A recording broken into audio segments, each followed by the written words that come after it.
So it's always important when you're doing something like this to have a closer, right? So like, if I had the Mariano Rivera music in the background, I would break it out right now. But this individual that is our closing speaker for today, it's a good friend. It's my brother. He's doing absolutely amazing work. And I've been I was following him a little while on social media for the longest, kind of stalking him because I'm like, yo, who is this guy? What's he doing? And I got to meet him in person. It's like, man, he's absolutely amazing. I love the energy. I love the work that he's putting in. So I'd like for you guys to give a round of applause to Mr. John Scott, co-founder of Fourth Family.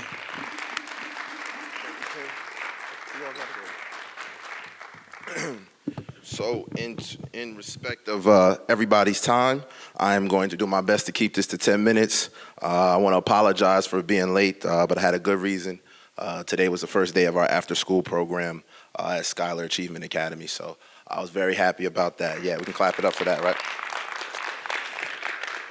It's actually really, really funny because actually our first mentoring program that we were working with was the BCDI, Black Child Development Institute with Barry and Carmen Duncan, who's here from Mission Accomplished. So I'm a very interesting individual. I'll get into kind of my story real quick and then kind of why I'm here and what I do. But it's very important. This is, I don't make it outside much. I don't have kids. I don't have a girlfriend. I do this 7 days a week. So as Mr. Rivas alluded to, I am the co-founder of Fourth Family Incorporated. It's a nonprofit organization. We have a nationally recognized STEM program. We have a mentoring program, and we also have a program called Cherish the Chance, where about 4 or 5 years ago, I started going into Green Correctional Facility, working with the 16 and 17-year-old inmates there. And what was really cool about that is, I used to go in there and, say you guys could be anything you want to be, and, you'll be having conversations bigger than I am and talking to the governor, and lo and behold, Cuomo did his Raise the Age initiative, and he actually spoke with 2 young men in our program. So it was a very cool moment. So those are our 3 main programs with Fourth Family. I'm also the co-owner of Gifted Athletes. I'm an administrator in the Albany City School District. The director of basketball operations for all of the Capital District YMCAs. I'm an assistant basketball coach at Albany High School. So needless to say, I'm in trouble just for being here, but it's fine. Missing practice and a few other things, but again, this is well worth it. And, I want to keep this quick. But, I'm a very spiritual person, and, I was raised in the church, and my mother and grandmother would always say, if 2 gather in his name, there he is in the midst of them. So there's definitely something powerful with being here. And if we could just clap it up for Mr. Rivas, because this is a very difficult thing to do. And I appreciate you. Because I know all the hard work you've put into it, and the great speakers getting everybody's time. But if there's one notion that I can talk about tonight, it's going to be group esteem over self-esteem. And that's what Fourth Family we really try to do, is get people to believe in something bigger than themselves. So me being turned 30 a few weeks ago, which from First Street in Albany is a milestone. But this year I've lost, we've had 13 murders. It was the most since 1995 or something like that in Albany. And of the 13, I've known 11. So needless to say, I've been at a lot of funerals this year, had a lot of crying mothers. It's been a very tough experience for a lot of people. But what's not good, but I guess what we can bring out of that is a lot of the work that people like Carmen and myself have been doing, and Will and everybody else here, is being highlighted. So it's kind of cool now to vote, right? It's cool to do all of these things and be socially engaged, to where we've been doing this work when it wasn't cool, and it's extremely thankless. So I truly appreciate everybody that, is on this path, because it's not an easy one. It's very thankless, it's tough, and my journey on this direct path, like our last speaker, I did play basketball. I went to Albany Academy. So I was the only black kid in my grade at Albany Academy. I am the test that they did at Albany Academy. So if you see Albany Academy, the basketball powerhouse now, my headmaster, when I was there, brought me in my senior year and said, hey, because you did so well here athletically and academically, they're gonna start letting more black kids into school. So at 16 years old, I didn't really understand the magnitude of that. But Albany Academy is, for those of you who know, is a school that's been around for 200 years.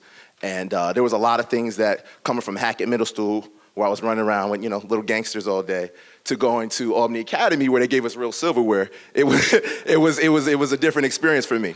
But needless to say, I had some struggles, but I went on, got a Division I scholarship to Iona College, My coach got fired. I then went on to LIU in Brooklyn, where I played a few years. And then Brooklyn probably wasn't the best place for me because I spent a lot of time off campus, needless to say, and got myself in some trouble. And what's interesting is a lot of people who've known me, and they see, me work with different people in the community. They're like, how is John talking? John he went to Albany Academy. He has no problems. I just don't really complain, and I don't talk a lot. As he mentioned, I'm a mystery to a lot of people, and I'm the type of guy, if you go and you have these presumptions of me, I'm gonna let you go ahead and do it. Because I know what I do, and I stand on that, and at the end of the day, I feel like I know my purpose. And when everybody knows the purpose of, I believe in a higher power or why God has me here, it allows me to not really care what other people think, what other people say, and they say and think a lot these days. But so needless to say, I went off to college, and it's interesting enough, we're here in Schenectady. My journey really on this path that, has me in front of you started in Schenectady on June 11th, 2011. I don't know if anybody was familiar with Eddie Stanley, but Eddie Stanley was a standout basketball player at Schenectady High School. I was his coach with the City Rocks. We were at the Rumble in the Bronx tournament. Came home, like most of us did, lied, told his mom that, we had won and we're still in New York City playing. Unfortunately, went out, snuck out to a house party that night and got killed. So imagine being 21, just had a career-ending injury, couldn't play ball anymore, and that's all I did. My mother had started getting sick, and had a number of different things going on. And I come back, and now I have to tell a mother that her son is dead. Hardest conversation, wouldn't wish it on my worst enemy, and at 21. So, this is after a life of, losing a lot of friends. My mother is originally from Harlem, New York. She came up here with Alcoholics Anonymous. I have a brother who has a learning disability, no GED. My mother's about 73 years old. So she had me at 42. So I've been that really mature little child for a while now. But needless to say, it was a hard conversation, telling mom that her son is not here anymore. And I distinctly remember, I forget what church it was here in Schenectady, but I distinctly remember walking in a funeral. And there was a lot of questions around what happened, whose fault it is. When somebody dies, we always need a finger to point on, right? So although me not being there and not physically putting him in harm's way, but because I was the last adult that he was with, that was something that was very hard for me to deal with. And it's still very hard to deal with. You don't get over those type of things. But needless to say, really put that drive in me to try to do anything that I could. So if you met me in 2012, before insurance, before websites, before a lot of stuff, I was literally just trying to do whatever I could to better my community. I was tired of seeing memorials on the corner, and that situation really shaped me. So a lot of people see John works with Google, or, he's partnered with the NBA Summer League, or he's got a contract with the school district, or, I've seen him in California and Chicago and Minnesota. A lot of people see the social media stuff, right? But what they don't see is the other side of it. And what the other side of it is that's why we'll get to that group esteem over self-esteem.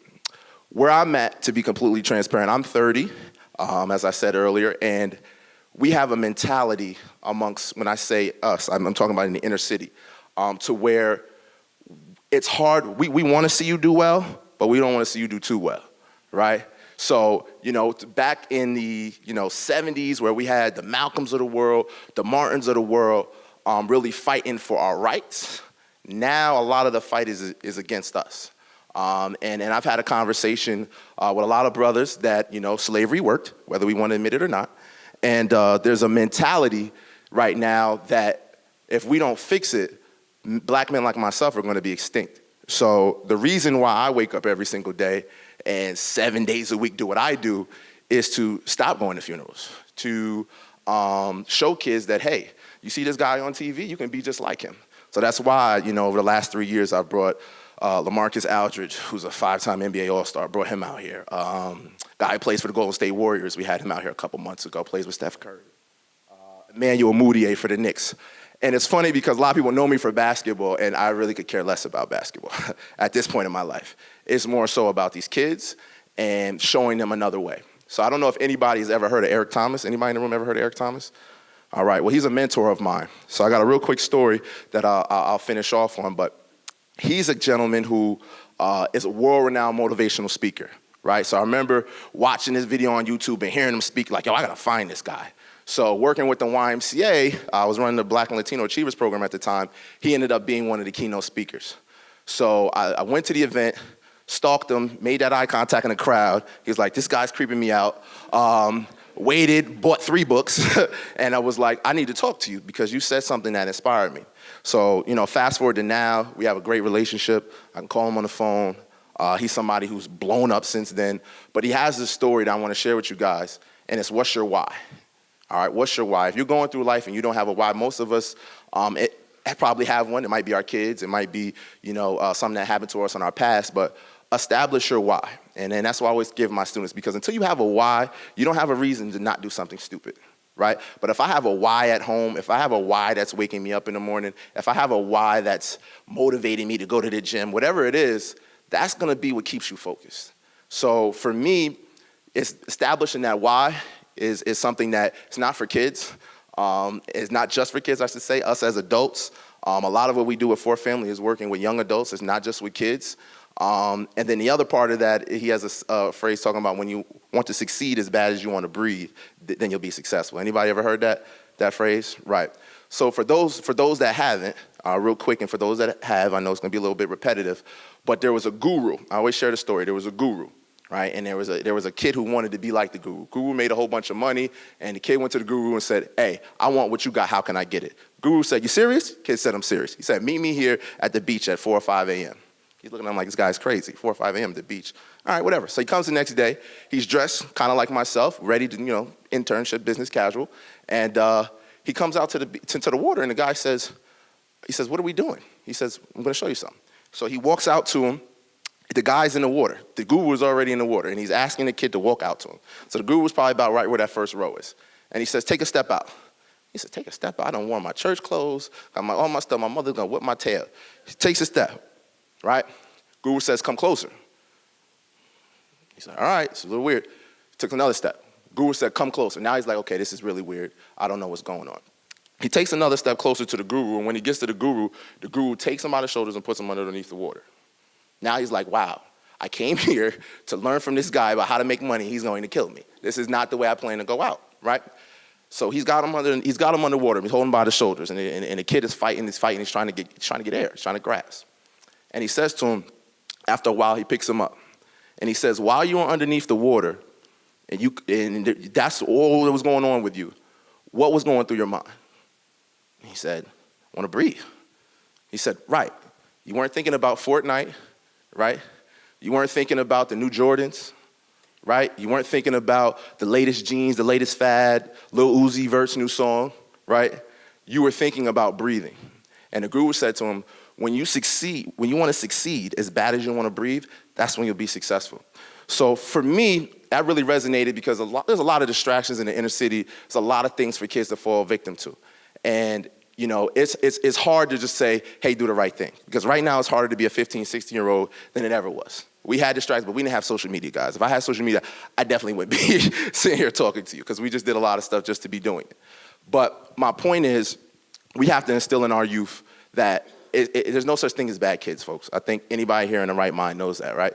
There's no such thing. There's bad adulting, there's bad parenting, but there's no such thing as bad kids. So you can clap for that. So my whole mantra is we have to make sure that, if you're dealing with kids in the inner city, and it's not just a black thing, it's not a white thing, it's not a Hispanic thing, it's a poor thing. And we have to understand that. And it takes a community to really change that. And that's what our motto is. That's what our phrase is. And that's what we really live by. So, 7 days a week, we are working to try to do that. And it's not an easy task, and you can't do it by yourself. But with opportunities like this for people to share their truths, to share their testimony, people meeting and asking questions, I know I learned some new things tonight about people that I was already a fan of. It's important. It's very important. You have people like Eugene, who's an entrepreneur, who kids need to see that. Kids need to see that, hey, you know Steph Curry, or you know the guy that plays with Steph Curry? It's a world of waste to them, right? So, but my whole thing is I want you to be an engineer. Forget Steph Curry, right? I want you to be a businessman. I want you to be a anything that is going to get you out of where you're at right now.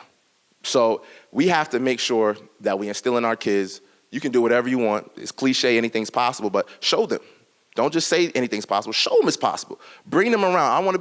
We started our after school program today. The way I started it, I passed around sheets saying, who do you want to talk to? Right? Because I can bring a guy in here with a shirt and tie all day. This kid from First Street don't want to hear that. You can't relate to my pain. But when I come in and I tell you, hey, my family's been locked up too. Or hey, somebody in my family just died as well. Now we're relatable. Now I'm down on your level, right? So you would have been amazed today. I got all the tier 2 and tier 3 kids, right, which are your bad behavior kids. I had a teacher walk by the room and say, is that my student sitting there doing his homework? After 20 minutes you've been here? Absolutely. Why? Because I look like him, for one, right? 2, I'm coming in, right? It's honest, right? I look like him, and then the other part of that is he knows where I'm coming from, right? Or she knows where I'm coming from, right? So we gotta show tough love, right? We have to be there for our kids, and we have to stop putting so much on people who are not interacting. Go vote, go do all those things. But if you're sitting here thinking about who you put in office is gonna change what happens on your block, I'm sorry to tell you, it's gonna take a little more work than that. We have to take accountability. We can go and complain to people like her. She needs our help. We have to meet them halfway. So go to the school board, go to your local politicians, your local government, go to these meetings, show your face, express yourself. But then don't wait for them to be the change that you want to see. Go do that yourself, right? Right? You don't have to, it's not something where, like I have people now, and I don't want to go into it because I'm wrapping up, but there's people who look like me who now, because I'm from where you're from, oh, John is fake. He's fake. He's not real, he's fake. All right, well, excuse me, I'm sorry, I'm articulate, okay? I'm a boss in 4 of my jobs. I'm not fake, I'm just professional. But I can come right and have a conversation with you about, an Albany Academy board member, and you say, John, I like what you do, boom, boom, boom, write a check. But I can also go right over here to First and Judd and outside the trap house, and I can have a conversation about why you need to leave that alone, right? So it's that versatility, but because you can do that, people don't like it, folks. I'm giving you the honest truth. So what I'm here to say, we have to work together. We're not in a time where, good people have to come together. Good people. I have great white people that work with me. I have great Hispanic people that work with me. I have great people from all over the world who work with me. And I got a chance to see the world outside of Albany, so I know what's out there, right? I got kids that don't leave their block. So the next time you have the opportunity to change a kid's life or to expose them to do something, just try it. Just try it. You never know what the trajectory of that kid could be. Because I remember the 7th grade teacher who, when my friend died and I walked in middle school and I had RIP on his hand, I remember the one that told me, you're gonna be just like him, right? I remember that. But I also remember Miss Davis with her blonde dreads who showed up at my house Saturday morning because I had a 79. She needed to talk to my mother because I was the only black kid in honors class and she wasn't gonna allow me to not achieve and be great, right? So don't cut breaks for our kids. Let's reach for the sky. Let's try to achieve whatever we can and take matters into your own hands. Take matters in your own hands. It's not a time to sit back and let other people play with our babies' lives because I know I'm tired of it. So I definitely appreciate your time. I want to keep everybody within my time frame. I apologize for being late, but Mr. Rivas, I want to thank you again for this great opportunity. I could be up here for another 8 hours, but I want to appreciate everybody. Have a blessed night.